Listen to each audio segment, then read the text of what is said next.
Welcome to the Waiting List podcast. Tell us a story.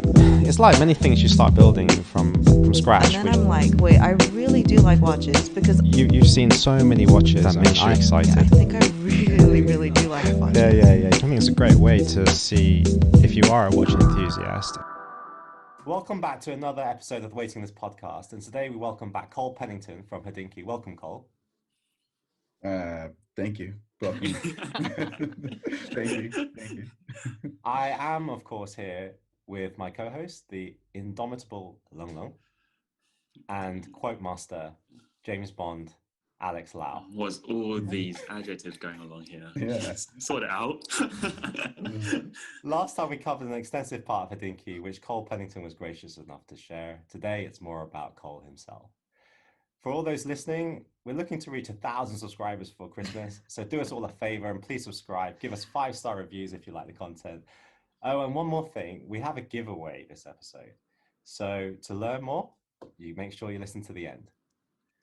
Right, so let's get into it. What is this? Do I get that gift? What is it? Well, you clearly spent you are no the effort gift. trying to... You are part of the gift, Alex. We are giving Alex away for dinner. No one's going to sign up for this. No, it's zero, literally. You're gonna lose subscribers now. Exactly. What? Taking Alex for dinner? No thanks. Let's bring the subscribers back. Like, Lung Lung's going to go dinner for somebody. That'll work. All right. Right, let's get into it. I met you, Cole, in Shanghai and learned very quickly that you had spent some time in Thailand, I believe. And, you know, you seem to have a very warm affection to the Far East or the East. What is it that you love about here? Well, actually, yeah, I will be honest for sure. No, not really. I mean, no, but I think so. A few things. I'll start from like the most questionable aspect. I like that the rules don't apply to me in these societies. People just kind of treat you as like, you know, there's this society, this silo of rules and culture, and then there's this guy who none of that applies to, you know? So like, you can kind of just not get away with anything, but like, you just don't have to follow the cultural norms, and no one expects you to either. And I like that. I think that allows you a lot of lateral movement to experiment with. Yeah, exactly. Freedom. Like here, you don't even have that, right? You kind of have to follow and fall into a set norm. Where over there, you can do whatever you want, you know, like, and it's cool. No problem. So in that light, do you have a problem like holding down a job then? Like, because like, no, I don't mean that in a derogatory way, but you're clearly somebody that doesn't like complete structure, you know, like around you. No, I don't have that problem per se. But not luckily, yet.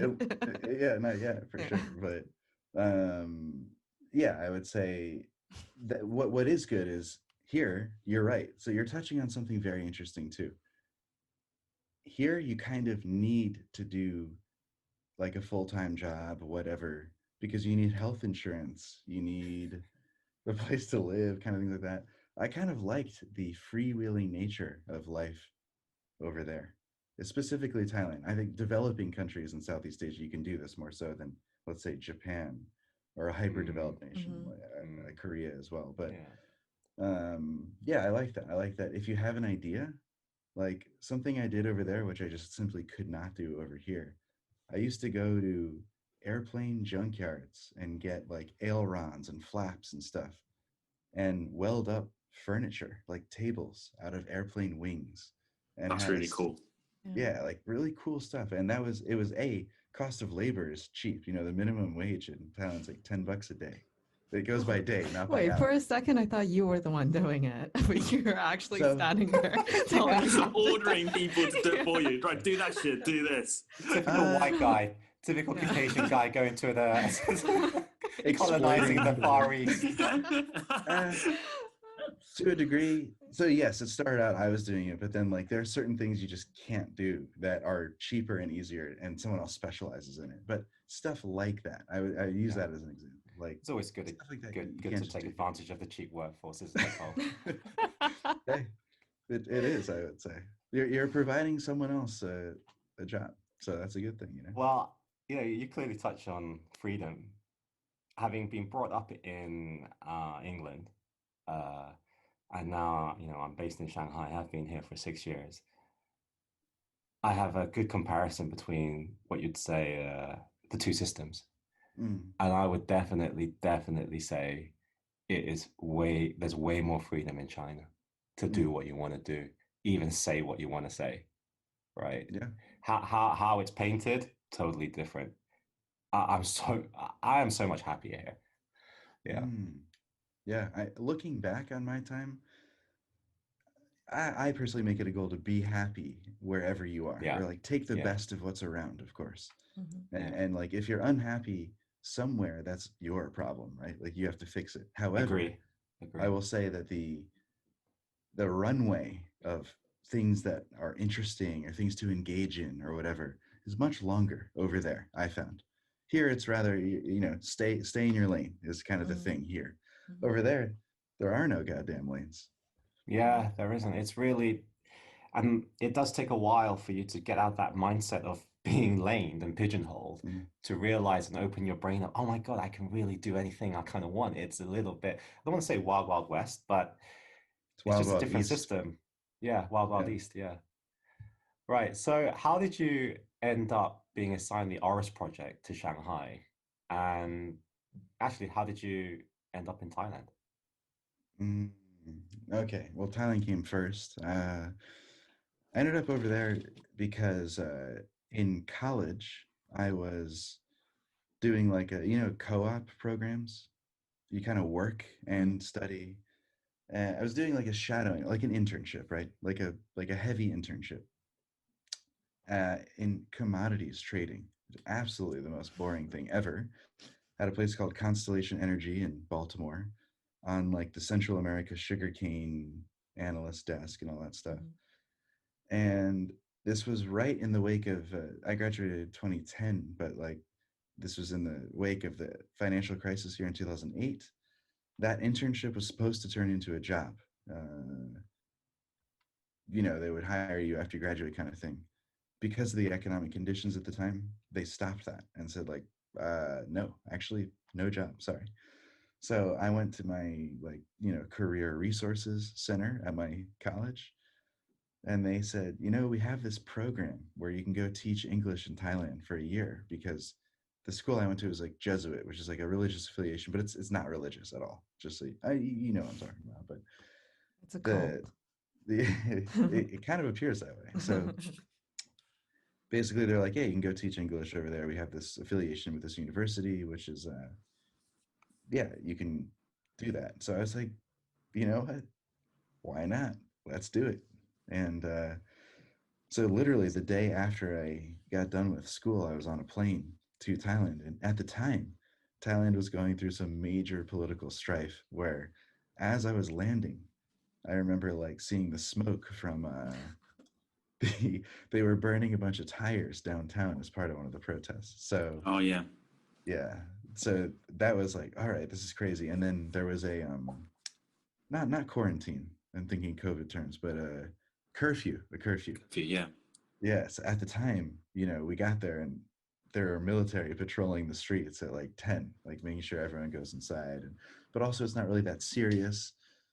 And like no one's actually scared of the army or the police or anything. So it was crazy when I first got there. But that's how I ended up over there. And then I ended up staying there because I liked it. It was an awesome time.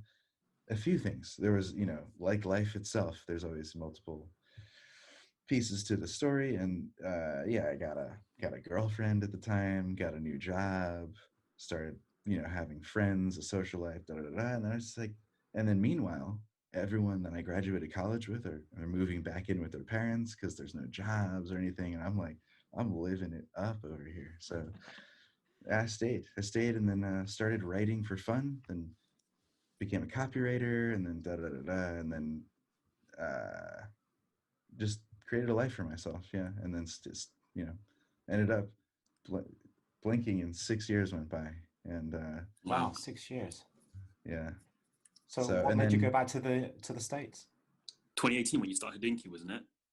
yeah, um, What made me go back to the States? Well, I guess eventually everyone kind of has to come home. Two things. I would say that the absolute truth of the matter is that I A needed to prove to myself and B everyone around me that, hey, I'm not, like messing around, escaping. Like there's no escapism. Like it's not like I can't hack it in this world, right? In New York City and whatever. It was more just like life was good over there. So who gave you the pressure? Was that, your friends telling you this, or was it you putting it to yourself? Because there's Or no harm in family. staying there. Or family, exactly. All three. All Oh, three. right. So yeah, definitely family. Also, like imagine you graduate college and then you literally keep in mind the West looking at the East is a lot different than the East looking at the West. So like you go over to like Thailand, which has its interesting quirks and its reputation already, right? Then you just disappear. Like, yeah, sure, I did good stuff there. I worked for big Fortune 500 companies, whatever. But it was more like, all right, you're out of sight, out of mind. You're not present. Well, everyone else is, doing things like buying houses, having families, rising up in their careers. So I kind of, at some point, needed to come home and check off that box and prove to myself and everyone else, like, hey, you can do this, or like. So that's actually what brought me back home. Plus, in Thailand, you can make it so far, and then you really need to.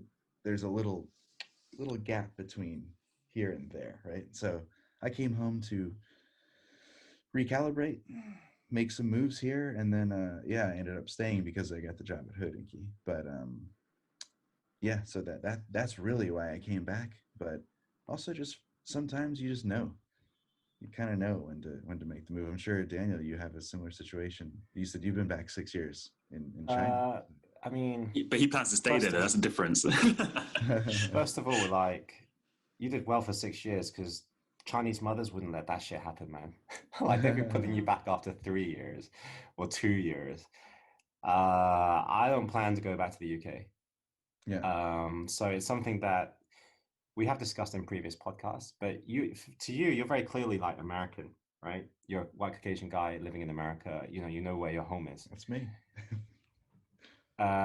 It's never been that clear cut for someone like me Right, like because third although I culture was, kid. yeah, because like you walk down the street, just telling someone yesterday, you have the British passport, you speak English, you go to the first Englishman, and if you asked him, you said to him, "Oh, hey, dude, am I Chinese or am I English?" What do you think he's going to say? He's going to say, "You're Chinese, dude. Like, what's wrong with you? Are you dumb?" Right? So even if that culture that you so want to be part of doesn't accept you, why do you even see yourself as part of that culture? And basically, I quickly realized that I don't really have a place I call home. Thankfully, the internet came by, and I was able to find people with a similar kind of background as me. It was a very small group, but at least that I had a group that I could call my own. Yeah. And then after you go past those sensitive years, you have a more confidence, and you end up meeting people, wherever. I'm very fortunate to meet Alex and Long Long. Likewise, thank you. But it's Oh, part of the likewise. reason that brings us together. It's a similar kind of background, and it's why Shanghai Watch Gang is as powerful as it is because it resonates with all those kind of people. Yeah, which is a growing group of people, a growing Well, segment of society. Maybe not your actual watch gang. That's general. true. Yeah, exactly. Completely right. I mean, people coming that have been educated from the West, it's basically mixed culture kids, I would say. Yeah. Or don't want to say kids, people Yeah. that when they come back to China, they know how to do the Chinese way, but it isn't the most comfortable way for them. They're somewhere in between. They know how to play each system, which is what I do. Yeah, to some extent. Yeah, if you can play both, then that's a good thing, right? You have the advantage, Well, it's a bridge, isn't it? It's turned out well. Yeah. This sounds so ignorant for me to say, but I'm so surprised when you said the whole thing about needing to go back because people were getting married, they were buying houses and everything. And I'm just like, well, this is happening for you as well because it's such an Asian thing, to be able to tick that box at what age and do this and this and this. And I just never expected it from like people in the US to have that Uh, pressure. it's definitely there. That's for sure. It's Yeah. definitely there. Yeah. So, and your other question, how did you end up on Oris? Yeah. That's it was a pro pilot watch. I like aviation watches, and I also have some experience over there. And I've been to my old job. I used to work for JWT, which is a big advertising firm, which had an arm called Blue Hive. Blue Hive was Ford. So Ford's headquarters in all of Asia Pacific is Shanghai. So we used to go up to Shanghai for work all the time. So kind of had some experience there. So when the ticket came up, like, oh, somebody needs to go to Shanghai to cover the Oris launch, it was an easy pick, you know. So you knew So where like Manhattan was and Big Bamboo, those kind of what are bars the were, right? like Yeah, nice one. What are those? Nice one. what We are all know those? what they are. Right. So, do you see yourself ever moving back after you've proven yourself in the US back to the Far East? And what would you, what and if you did, what capacity? So that's an interesting question. I think I have to leave it too open-ended personally, but would I? Yeah, of course, totally. I think we're in the middle of what folks are calling the Asian century, where the exponential GDP growth rate is over there. And to a degree, are we witnessing the decline or the downfall of the Western world? I think that's a little bit overplayed, but there is a bit of truth to it. Um, but that's all like macro level stuff. Just on a personal level, yeah, of course I would. Why not? Like, I, you don't have to start and finish in the same place. You can, you know, go back, forth, wherever. Like, I think if an individual can see themselves as a citizen of the globe, as opposed to just one place, they're all the better. I mean, broaden your perspective, and plus, keep in mind, cost of living in Manhattan, crazy. Uh, it just life is more interesting over there in many regards. So yeah, of No, course I would. I agree with Cole because I think every place has its good and bads, its flaws and things that you find incredibly interesting. I think we should be exploring and appreciating it all because there's never one perfect place, and everywhere Yeah. could be technically your home. You just never know Right. it. Yeah, actually follows on from what I just said previously about not having a home, is Mhm. that when I do go to a place, I look at what it has to offer me. Is it right for what I need in my life right now? Because nowhere is perfect, Mm. but does it tick most of the boxes? And so I never feel I have that emotional attachment to a home. I, I think my home is my family. And so wherever my family is, that's my home, I guess. Mm. Yeah. Totally. Yes. How was your childhood though? Like, which part of the US are you from? And for those people who are not familiar, maybe you could elaborate on what that's like or where that is. And well, what's a Sure. big part of your interest? You feel Uh, more like an Australian than someone from the US. Explain do- that, Alex. Why? Because Ozzy's a little bit more chilled and relaxed, and Cole is Well, super you look like chilled and James relaxed. Bond more than you do Alex I'm not. Lau. Yeah. that's true. It's like, oh my god. Anyway. Bond, Alex Bond. So first, well, watches definitely were like I've always been into them. Like I'm sure we all have at least been into them to some degree when we were younger. Yeah. I started getting into watches like hardcore maybe around the time I got my license, 16, 17, when I could start working to buy my own watches. But prior to that, was definitely into them for sure. But like, where do you go to look at them? Because back then you couldn't go on the internet to look at them. So I remember like, for me, and I've said this before a bunch, but Air and Space magazine, Rolex used to run these ads with Chuck Yeager, the guy Mm. who broke the sound barrier, all that stuff. And they used to run these GMT Master 2 ads that I was stoked on. I thought they were so cool and would go through these magazines to look at the watch advertisements at the time. Where am I from? Mainly New Jersey, which is right outside Oh, New York okay. City. Yeah. Yeah, I've You been know there. it? Yeah, I've You've been been there. there? I can't remember which part exactly, but I was there because my cousin used to live there. And Really? now they moved to Boston, yeah. So I was actually Ooh. supposed to go last year, actually, Uh, but yeah, because of well, yeah, because of COVID, I think make it. Yeah. Oh, Damn. actually, it was this year. It will be this year, actually. Yeah, It's supposed to come 2020. later on this year, September, but yeah, probably can't make it. Well, I hope you make it. I hope you make it over here. It's yeah, I mean, the one thing that I think at least Hollywood gets right, like and this is an opinion, like our biggest export is culture. Jersey Shore. Well, okay. That is It's that actually yeah. that exists, Hollywood right? Hollywood propaganda. Well, Jersey Shore definitely is real. Like that Yeah, is it's real. 100%. Yeah. It's a thing. Am I a part of that scene? No. Yes. But Yes, of course. I'm the chief guy of it. But yeah, basically, like I will say the one thing that it is sort of true, like Hollywood does a good job of spreading what the American experience. The thing is, the American experience is a million different, you know, realities. But you touched on something before. I'm Cole the Caucasian, so I had a pretty standard situation growing up. Not nothing incredibly suburb of New York City, um, suburban house, a few acres of land in the back, played soccer in the backyard, had a little garden, worked on Clarify that bicycles. football in the back. Oh yeah, Sorry. a little bit of footy in the back. Yeah. So would you say you point back to those magazines that you were reading which exposed you to watches as how you actually got into them? Yeah, actually, yes. That was 100% the entree point into the world of watches was advertisements in those magazines specifically. And so what pieces do you personally like now and what do you collect?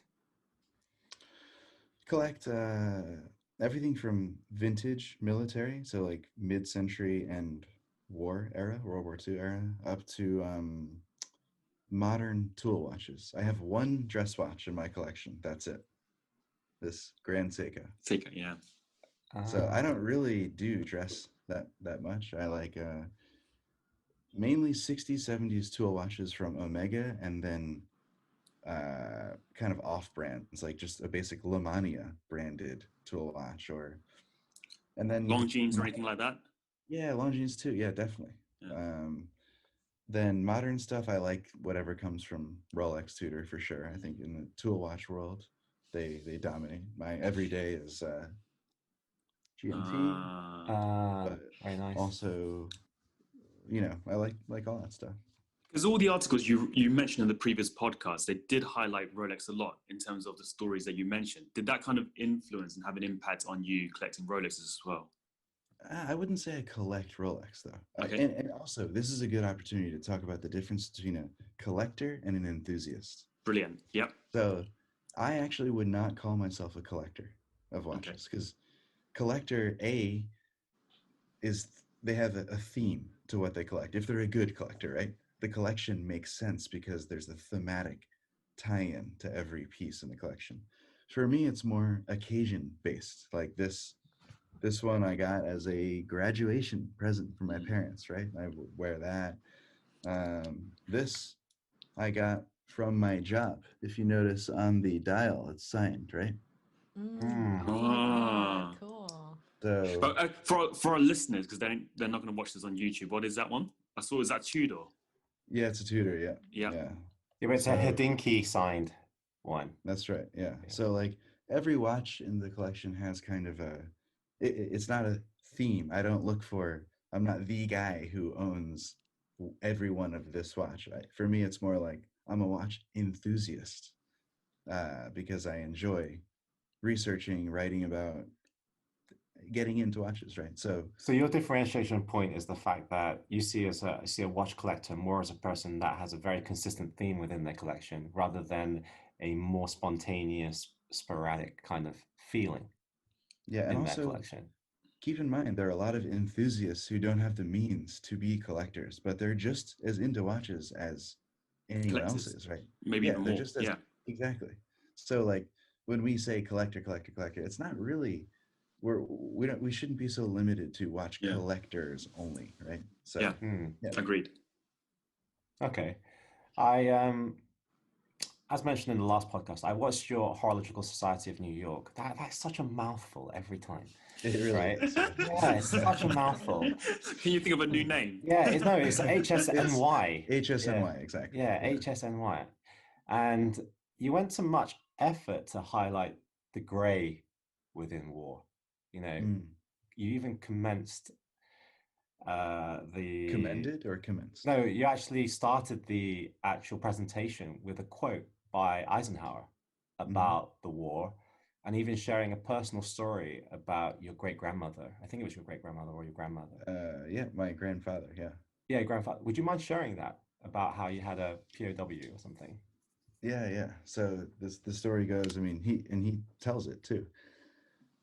I'll condense it so it's not, so long, but basically there was a POW camp in America in Mississippi. So keep in mind, I grew up hearing this story, but was always like, yeah, right, like, whatever. But then later on was old enough to learn how to research and how to verify things, and it was all true. So anyway, in Mississippi, where my family is from,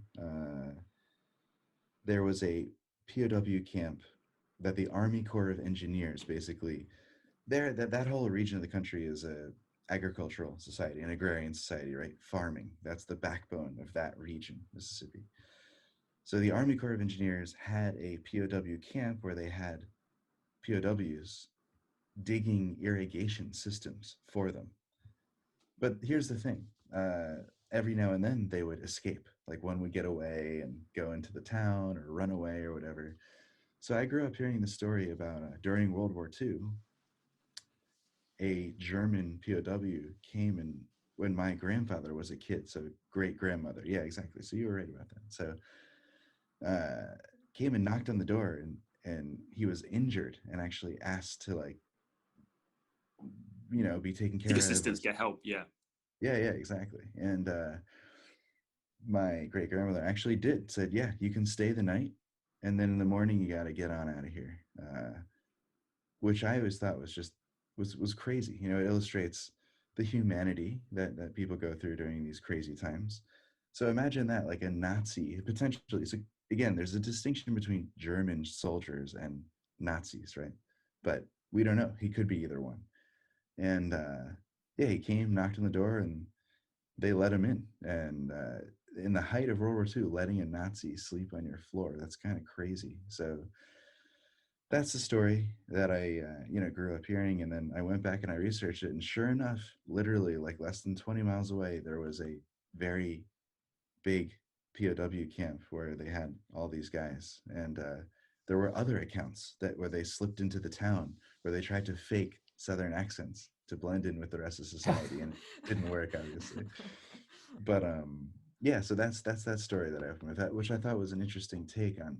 It kind of brings home the idea that anything can happen, and there's an element of humanity that we often, when we look back at these accounts, we forget I exists. mean, it's a great story, and it's how you started that presentation, and it went on to lead onto 5 or 6 watches that you picked up, where you continue to give a great synopsis on.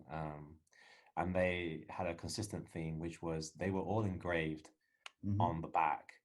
And just to tell the other two, basically, he had gone to this air show, I believe.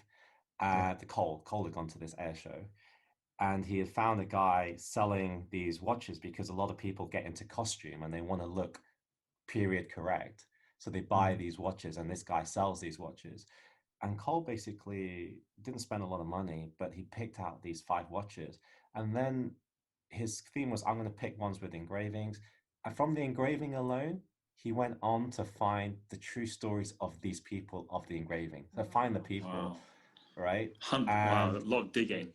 a lot Hmm. of digging. It was enough to hold me for an hour and 15 when I didn't really have an hour and 15 time, but Busy guy. uh, just from the engraving, yeah, it was amazing, including people like Waldo Kroner, who was like on one of the watches as Waldo Kroner, and AC Jones.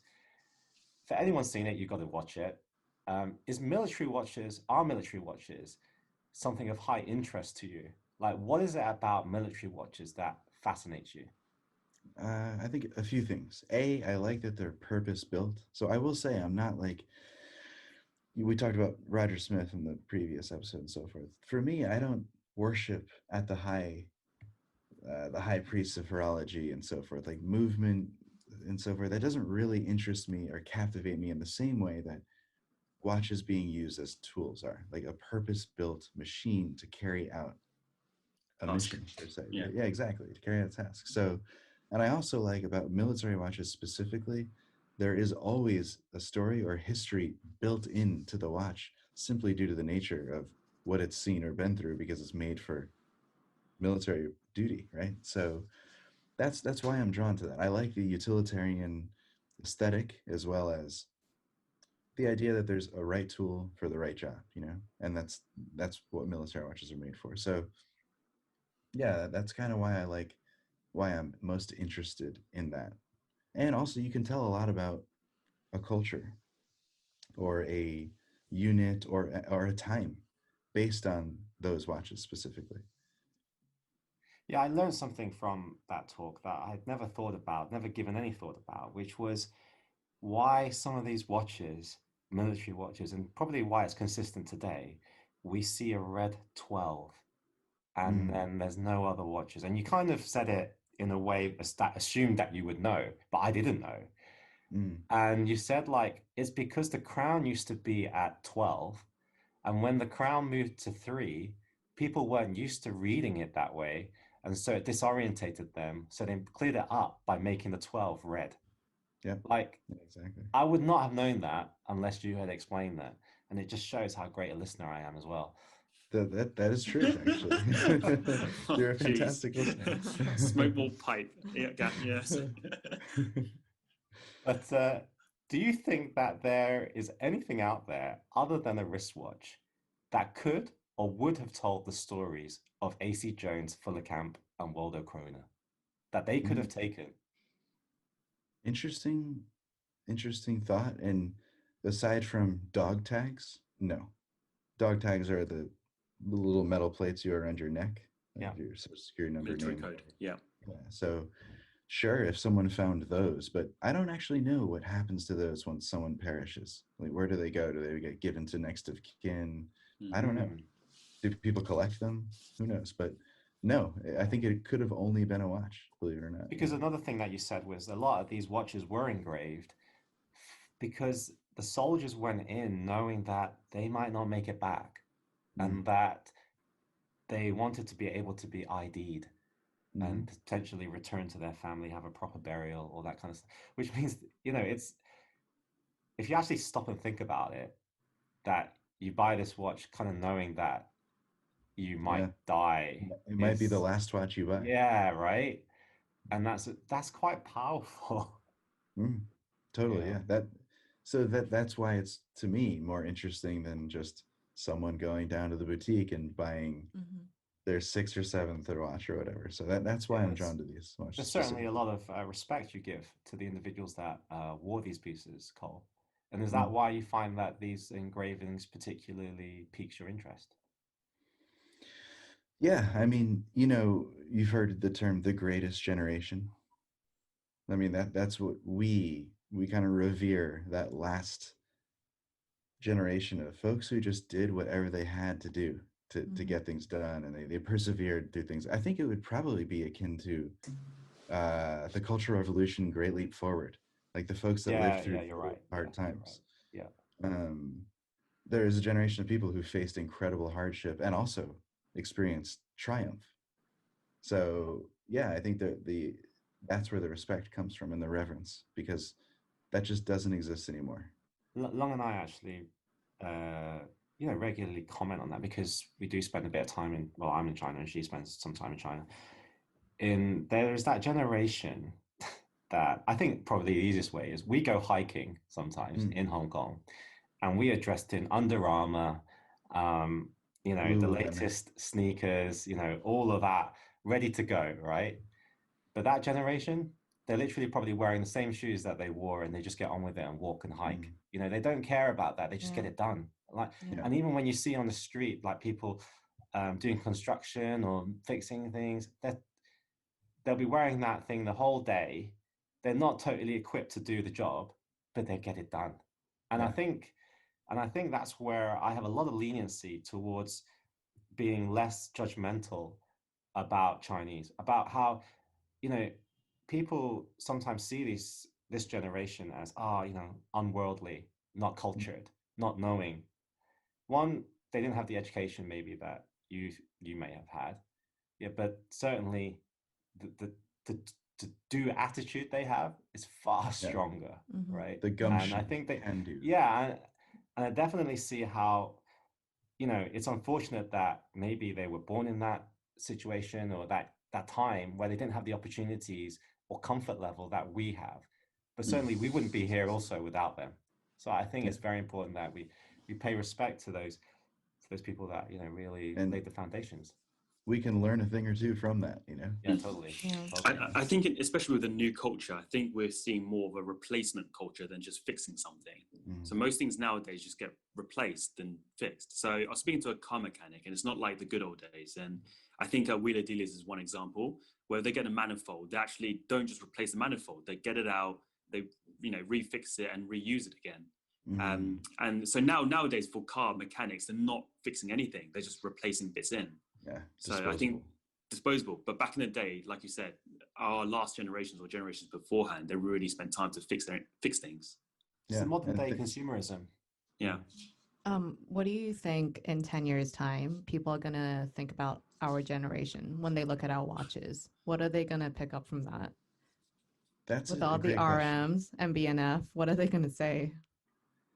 So here's an interesting way to look at it. If we look back 10 years ago, it was pretty ridiculous, to be honest, like what was going on 10 years ago in the watch world.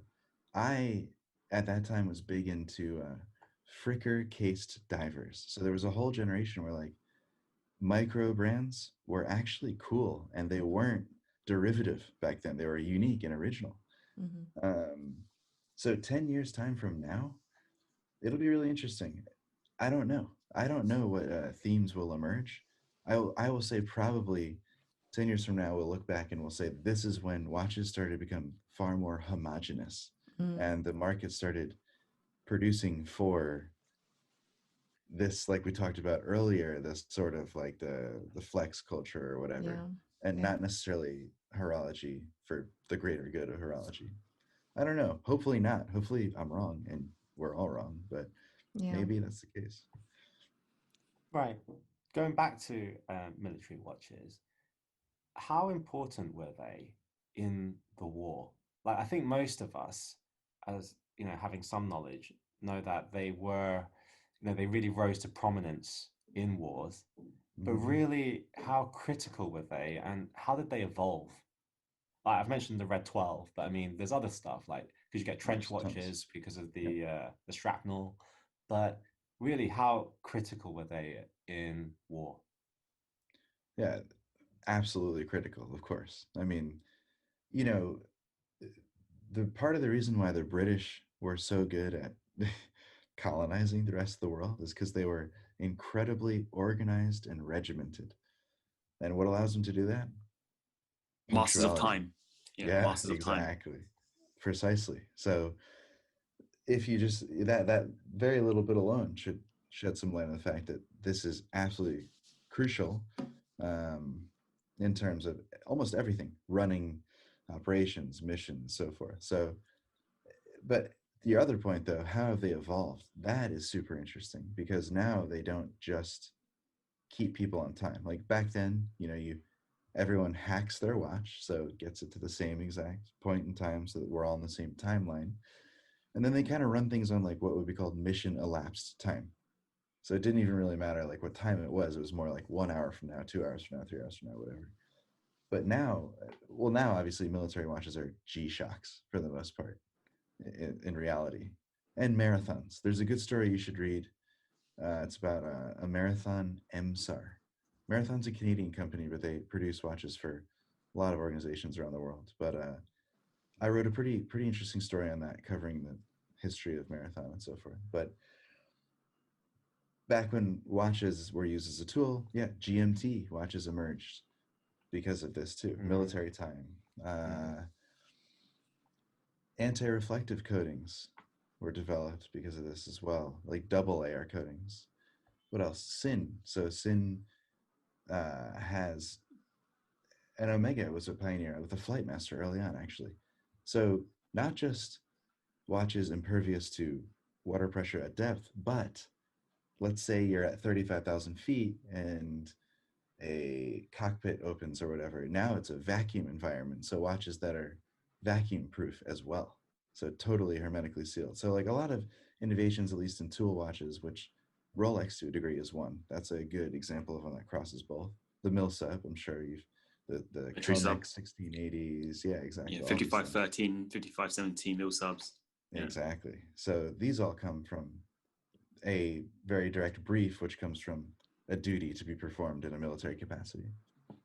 Right. There's also a watch, though, that you mentioned called the watch that won the war. How did this name come across, and which watch is it? It's the A11, and it's basically the reason why they say it's the watch that won the war is simply because it was ubiquitous. So it's, when we talk about military watches, a lot of times you're not talking about a brand, you're talking about a set of specifications that many brands can build to. So like, for instance, in America, but also England did it with the Dirty Dozen. The Dirty Dozen look the same, right? You know what I'm talking about, the Dirty Dozen? Yeah. I know that it's actually one of the questions later. But no, it's fine, because I was going to ask you anyways leading on, just to tell the listeners what that is, because I kind of know what it is, but I'm sure a lot of people don't. Yeah, so it's a set of specifications that the government develops. They say, we need a watch with a black dial with white numerals, Arabic numerals, because we've decided that that produces the best legibility. We need it to be waterproof to X amount. We need it to be shockproof. Okay, now you have this brief, you build the watch. And they set up contracts with different suppliers. So in the States, it was Belova, Elgin, Hamilton. So anyone can build watches to those specs, and the government will buy those watches and issue them to soldiers. Same thing in England, and I'm sure in the East as well, actually. But that's the watch that won the war, is a set of specifications, and that was, given to the majority of soldiers. That's why they say it's the watch that won the war. So there were Belovas, Hamiltons, and Elgins, basically, with that specification. Yeah. Okay, that's right. Yeah. Yeah, I remember you saying that legibility, and how that it was, because one of the watches you showed in the presentation actually had Roman numerals on it, and you were saying that this was very rare to come across because Roman numerals are just not legible. They're not at all. Yeah, even today, like I find Roman numerals to be like kind of you have annoying. To keep doing maths in your head. Yeah, exactly. Yeah, X1. Yeah. Add one or take away one. Yeah, exactly. Yeah. But in terms of legibility, like most license plates, well, in the UK, I don't know when it was invented, but the most legible colors are actually on the car plates. So the back of the cars would be like yellow and black, and on the front is white and black. So I guess it's kind of the combination of the two, isn't it? Yeah, and I actually get into this in that marathon story. Like, I personally think black numerals on a white background are the most legible. So white dial watches are the most legible to me. And then you also have, like, the reason Doxas are orange is because color changes at depth, right? So dive watches use different colors because colors perceive differently as you go deeper. So legibility is also changing. So this is what's most interesting to me, is that these decisions in design are based on function, not simply art or pleasurable aesthetics.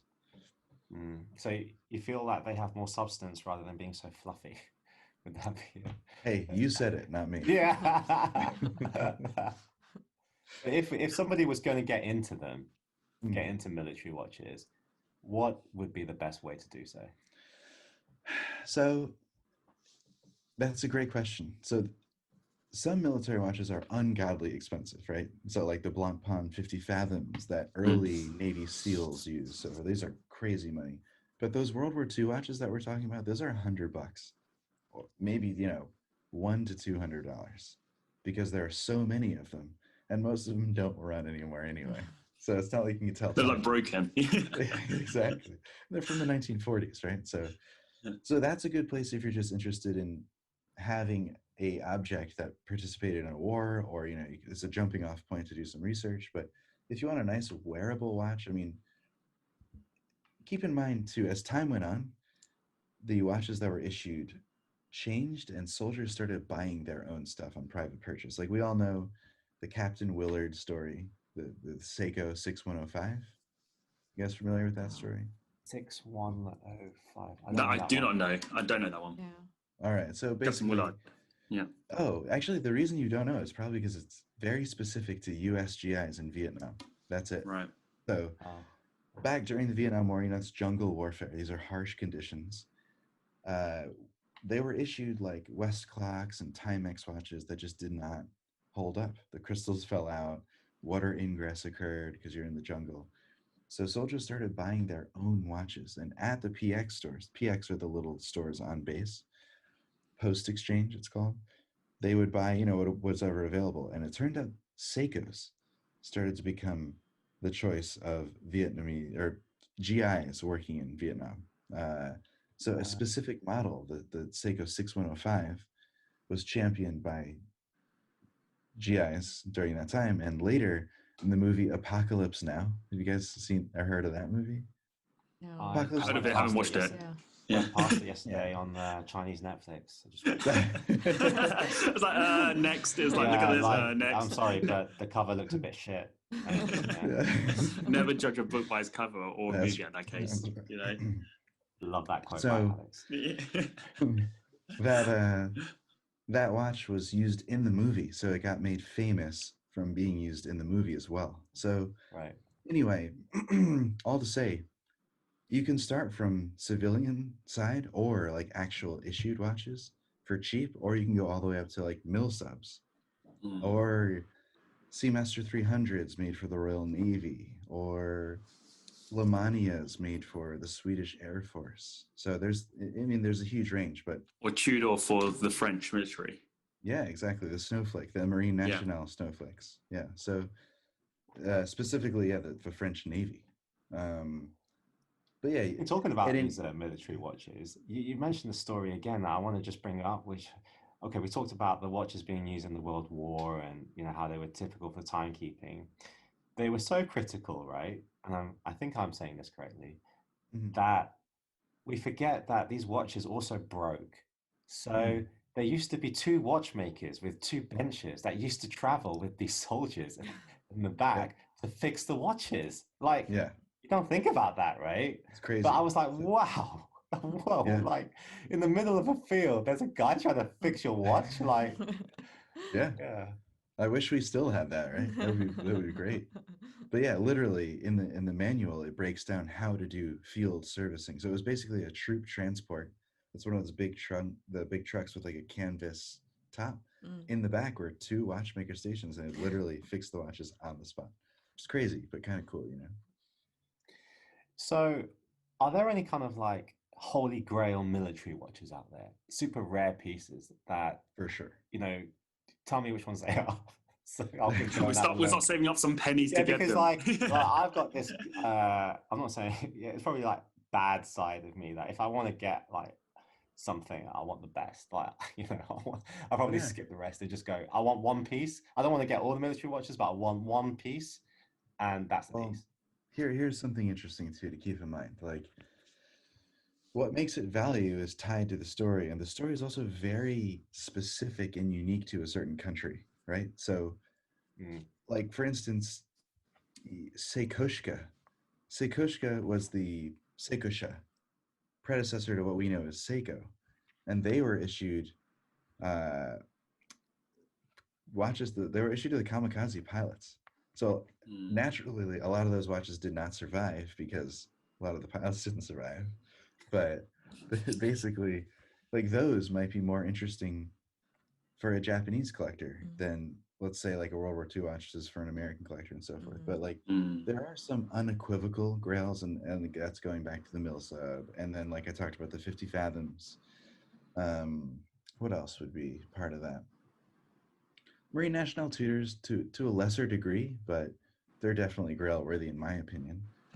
But here's the thing: the pattern that we're noticing is these all come out of the Western world, right? Maybe there are some other watches that were made. So actually, Seiko did make some watches for the Royal Air Force, but I'm sure as more scholarship gets done, we will find that other countries and other governments produce watches that were previously unknown. But for the most part, now I would say that the military watch is the mil sub, just because Rolex. That's why. I mean, Yeah. there's actually talking about that. There are some Chinese collectors here that collect Chinese vintage watches, Mm. and there are some really special ones. Like when you think about it, you're like, whoa, right? Which actually made me want to get my Shanghai military watch. Because for Mm. me, I've always identified with my Chinese culture. So I really Yeah, wanted to get a Chinese watch. of course. But Yeah. having, I've waited for ever since I got to Shanghai, so 6 years to try and find the right one. And Mm. this was special enough. But there's an aviator watch, there's ones with pandas, like the engraving, and a lot of them, like you said, the quality isn't the best, so a lot of them perish. Oh, Um, okay. Did I say the yes. quality of Chinese watches isn't the best? I did not say Daniel's putting words in your mouth, just making clarity. So yeah, I think like you're correct. There are some regional things. I mean, I would not have got that probably Shanghai military watch if I wasn't Chinese. So Yeah. yeah. So I would say, like, when it comes to Grail, I mean, Grail. It's I think Grail should be personal, right? It's your personal Grail. So in your case, that's part of it, right? That cultural connection. Right. So what about for you? What piece have you come across during your work as a watch journalist that Mm. really resonated with you and touched you? Okay, here's a pretty interesting one. That's pretty cool. So there's an aircraft company called Grumman. Well, no longer. Now they're Northrop Grumman because they merged. But Grumman was out on Long Island, and they manufactured a ton of iconic warbirds up to modern fighter planes, like fighter jets that you see in movies and stuff. I found a watch that was given to a test pilot who put in 25 years of service at the company. So I came across this watch. It was an Accutron Space View. It said, "Thank you for your service, 25 years, Grumman." And because we know it was just Grumman and not Northrop Grumman, that puts it, and we also know it's a Space View, so puts it in the 60s, 70s era. So I found this watch, and it had his name on it too. So I looked up the guy, and turns out he did some wild stuff. He was testing the Grumman Albatross in Indonesia in the early 70s, like doing, field testing of an experimental plane at the time. Um, and also, so Long Island is, it's New Jersey, New York City, Long Island. So it's not very far away. So when I saw that, I thought maybe I can find, maybe he's still alive, doubt it, Wow. but maybe. So I'm not done with this one yet, but I got a lead at least. So that was the most interesting one that stuck out to me, which I thought was just super, super cool because A, it's sort of local to me. B, it's, someone I can connect with. When you say When you, yeah, sorry, when you say sorry, you find these watches, where are you finding them? got a dealer. No, actually. It's like eBay. Um, well, yeah, so eBay is a great Mm. place to pick up watches like this. But actually, in the city, in New York, we have a group. Well, we did. Corona kind of messed things up a little bit, but Mm. basically every other Monday, I would say like 15 to 20 people get together and trade watches, check out watches, sometimes sell watches, The flea and market. yeah, kind of, Yeah. but more like watch collector focused. Then we Mm. also have Okay. Red Bar. Mm. We have, and also due to the nature of like my job, like people hit me up sometimes, say, "Hey, I Mm. have this watch" or whatever. So that's where I find them. Yeah, All right. rarely eBay, but eBay is a good place. Cool. When you go on these journeys of finding about the people that own these pieces and you learn about their story, Mm. as part of it, you find it totally inspiring for you. And in some ways, you try and think, do you know what? I actually wanted to live my life that I want to live my life like that. And this is more evidence to support this is how I should live because these people live like that. You're getting deep here, but I think you're onto something.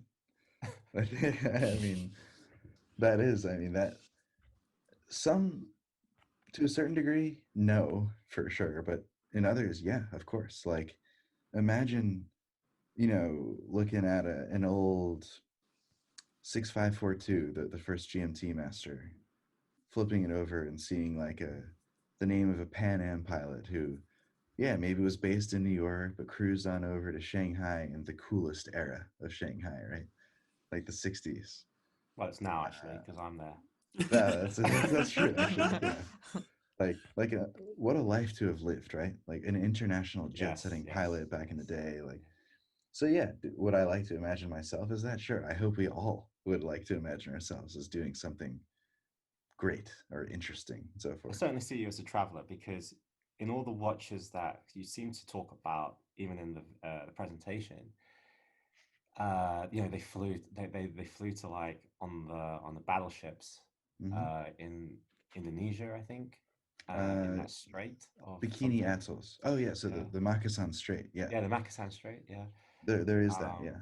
Yeah, and they flew, and then they had to get the boat repaired, like potentially in South Africa and all the way Yep. back. And There's a Durban. lot of like travel story in the watches that you talk about.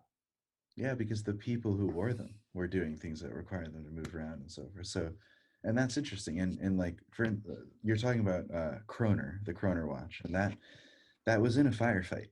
So that was in a firefight in right near Malaysia, Indonesia, and the straits over there. And that guy, so he went all the way, from Southeast Asia. Yeah, like you said, got the boat, got the ship he was on was fixed in Durban, South Africa, Yeah. stopped over in Sri Lanka for a little bit, then made it back to Brooklyn. But after that, there's an even more important or interesting bit was that he went to go see the nuclear tests in the Bikini Atolls. Yes, that's right. Yeah. So the story that inspired Godzilla, which is that's part of it, but there were famous, atomic bombs detonated underwater, and he was there for those tests, and the watch allowed us to know that and piece together that story. And I want to finish by saying like Cole actually found the grave. What? Yeah. Oh. Yeah, but that the I would gravestone. say There's a picture of the gravestone, like of Waldo Kroner. He knows where it is. Yeah. That's not the most interesting story. I will There say isn't a next. There isn't a next of kin though, isn't there? there Right? for him there was not. Yeah. Nope. You can give the AC watch Jones couldn't that one, but the one that I think I'm most happy about the way it turned out was the AC Jones watch, which that was a good one. Yeah. that is in a museum right now. So it's in a museum up in Canada. You can go see it if you want. And everyone was, all the people on the Canadian side were just super, super stoked to get their hometown heroes watch back. Is that Oakville, right? What's that? Was that Oakville? Was that Oakville? Yeah, exactly. Yeah, right. The HMS Oakville. So it's Oakville, Ontario. So you should read the story. If you have show notes, you should link up the story because it's too much to explain here. But that watch. You guys should watch it. I think we've teased you enough on it. But I was inspired by the amount of effort that you went through, Cole, to retrace these people's stories. Luckily, I think with two of those. I think Daniel's signal is getting a little bit off. Oh boy! Just wait for him. Just radio silence. Yeah, exactly. There you go. Back alive again. I don't know what happened there, but I was just really inspired by how you retraced the stories to very much completion. I feel on two of the people that wore those watches. Well, it's not over yet. I mean, I'm still actively doing it all the time. Still search until you find the answers for everything, right? That's right. The just truth to finish is out off there. Now, in your video, I want to highlight something you said, which was it was started off as some way to pass some time and do something meaningful. What is meaningful to you? What drives you? What gives you direction? And I ask this because I think for many people, their priority and driving factor is economically or financially related. But if it had been that case, we certainly wouldn't have gotten the wonderful stories that you gave us. Interesting point. Well, it's certainly not, there's no economics or financial incentives for anything like this. And even for me, watch collecting is not that way. Like, I think we can zoom out and just talk about watch enthusiasm as a whole. This is a good jumping off point for a conversation like that. And if you buy a piece, I think for me, you're essentially buying like this. You're buying a story. You're doing one of two things. You're either inheriting someone else's story and continuing it, or you're starting your own. So for me, like with the watches I showed you here, like every one of them will have something attached to it that when I leave this earth, the watches will not. They'll hang around, right? And the story is luckily will be in there. Like this one, the Hodinky one that I showed you earlier, we actually put our names in the case back and everything. Oh, you engraved it. Yeah. Yeah, we see that. Yeah. You sent me a photo of that a while back, and you said I couldn't share it with anybody. Yeah, no, it's fine. Well, because like back at the time, so put it this way, like Rolex does not do custom stuff for anybody, right? They just don't do that. So yeah, super special. For them to like, so this watch or whatever, like maybe someday someone will find this and they'll look me up and they will literally hear this podcast.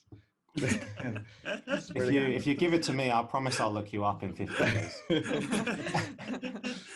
And they'll hear you guys, and then they'll hear about, you know, what was this weird cross-cultural examination of the watch world like in 2020 in the middle of a global pandemic, where these people are just sitting on Zoom talking about it, and they'll have insight into a world that they would know nothing about otherwise. And they'll look up you guys and they'll see, you know, all these crazy things, and someone will learn something they would have never known otherwise, just simply because of one line of text on the back of a watch. I just think that's awesome. So that is really what motivates me and drives me to keep. Not like leaving your mark. Yeah, exactly. It's a way to leave your mark in a way. So, well, I think that's the perfect way to end this podcast. And well, all I want to say was he's coming back on is like, and I'm really happy, Cole, that you're championing the watch world and watch enthusiasm. And you know, regardless whoever you work for, whatever you keep doing, I think you're always going to be putting out great content and great things about the watch world that everyone needs to understand. So I've got to say thank you very much for that. Really enjoying it. The pleasure's mine. Yes, no, and I'm stoked to do this. It genuinely excites me, and even more so, it's super exciting to hear that you guys are into it. You know. Thank you. Well, we've got to get you over here, and we're definitely going to have another episode with you again, hopefully soon. Yeah, not before the quick fire, though. Yeah, not before the quick fire. We've still got a quick fire. Got the quick fire. That's it. All right, won't be long. Number one question. Cole, who is prettier, Cara Bennett or Long Long Ten? So, seriously. Number one, her name's Cara Barrett, and so I would say they're equally beautiful. Diplomatic answer. Come on, choose one. No, we'll get another answer off air. All right. What's your next article on? My next article, like literally, is a in-depth piece, like I did for the Datograph, but on the Omega Ploprof. Okay. That's the larger one I'm working on, and then I think tomorrow a Fortis or something. Actually, Fortis, yeah. There's an embargo. I shouldn't have said that. Cut that out. Oh, whatever. Some Fortress. Fortress. Yeah. Well, when is it out? Because your episode won't be out for a while. Yeah. Yeah, we're all good. I think this is coming out like a week or two from now. Oh, no, we're ages away. Yeah. We're going to be months away. Right. So, yes. It's a Fortis and Ploprof. Yeah, person you want to meet the most within the industry and why? You've met them all, probably. I've met a lot of people in the industry, yeah, for sure. But maybe Lung Lung and Alex. Oh, that's sweet. Wow, too kind. Oh, I'll give you a big cash reward later. Nah, do you know what? He probably just wants to have a little drive in your Aston, mate. No. All right, boom. Anyway. There you go. Right. Most underappreciated watch brand. Underappreciated. Interesting. Maybe Laurent Ferrier on the high end. And on the low end, interesting. Longines. Fair. Alex is a big fan of Laurent Ferrier. Yeah, because you mentioned like you're not really into like Roger Smith and stuff, but what made Laurent Ferrier something of interest to you? Literally his legacy. Oh, the prolific the racing and all race. the things that Yeah, he's involved exactly. in, right? Yeah, But you know, he exactly. didn't win it. I think it'd be more interesting if he actually won the race. I mean, To me, winning's not everything. Yeah, That's more okay. than I've done. Right. So, in light of that, what's the most overrated watch brand? Mm, Opinion, so it doesn't have to be real, but yeah, no, but I'm actually trying to think. Like, I will say, for a long time, I was not into Rolex, and I hated the hype around Rolex, and I hated the fact that everyone had them. They're so ubiquitous, but you go through a curve where you only get it after you own one or handle one for a prolonged period of time, and you also only get it after you've gone through everything else, and you realize there's a Rolex, and then there's watches, and I would say for a long time, the answer I would give you would be Rolex by far. I think it's the most overrated and underrated brand, depending on where you are on the collecting curve. so maybe the vintage pieces is underrated, but if it's in modern pieces, it's a little bit overrated. Or quite the opposite. I would say Oh, the okay. vintage pieces, there's a lot of hype around them, but the modern pieces are just good watches to wear and put your own Oh, story interesting. Interesting. in. Yeah. Interesting. Okay. Right. Next one, Cadbury's or Hershey's? The cream, well, for me, Cadbury is only the cream egg, like the Easter egg type thing. And Oh, it's Hershey's so is a wide rich. variety. Oh, But cream egg is so sweet. I dig it. So I'm going to go cream egg because I really enjoy that. Whoa. Okay. Yeah. Auntie Anne's or Cinnabon? Ooh, this is really difficult. God damn it. Ah, all right. I would say Auntie Anne's is way better in terms of just the variety and the consistency. Cinnabon, you're pretty much limited to having in the morning for breakfast. Auntie Anne's, they have something for everyone all the time. And pretzels beats out Cinnabons. Right. And the last one, what was your latest wristwatch purchase? GMT, yeah, GMT Master 2 Okay, good piece. was my latest, and That's the one on the Jubilee, right? yeah, modern Jubilee. For me, like that watch, I've loved it forever, like since the beginning. And there's a lot. I mean, this is also a space watch too. Like people don't talk about that. Like it has just as Rich strong of a history. presence. Yeah, exactly.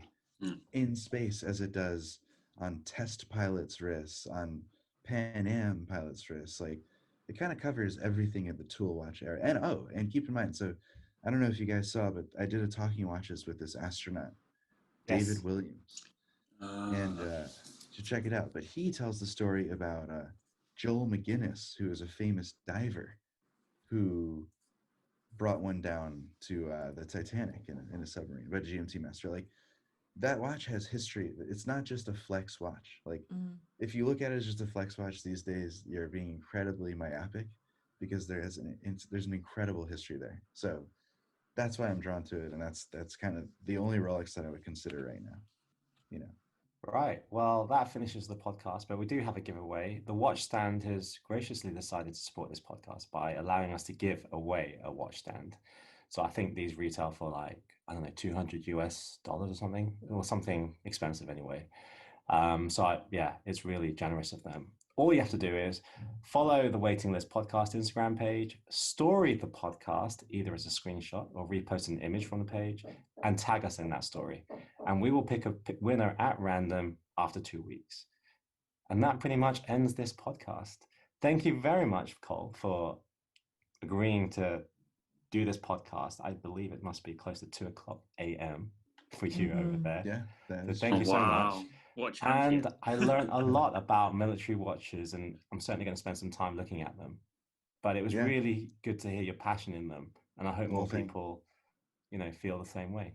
Yeah, thank you for the opportunity, and hopefully, like you said, I hope folks get into it. And also, I will say, who knows where your readership or listenership is mainly based, but if it is largely in Asia too, there's a lot of work to be done. Like a lot of this stuff is not really known. So get to it. I hope. Oh, whoa. Trust with me, your mate. support, I'm working on it. I'm working on it. Yeah, I got a fire up my ass. No, but we're All right. thankful for all the people like who we've been interviewing and been working with. Everyone's been very supportive and championing what we're trying to do. So I think it's not just us; it's everyone involved who we're doing this with. So yeah, thank you very much, Cole. I'm not going to give up until I get to 4 on this channel. There you go. Yeah, he's my guy. What are you talking about? Okay. Right. See you later, guys. See you guys. Thank you. See you on the Thanks next for one. listening. Bye. Thank you. Thank you for tuning in to the Waiting List podcast. Hit the subscribe button and the next episode will come straight to your phone as soon as it's ready. Whilst I'm here, please remember to leave a nice review and follow us on Instagram at the Waiting List Podcast.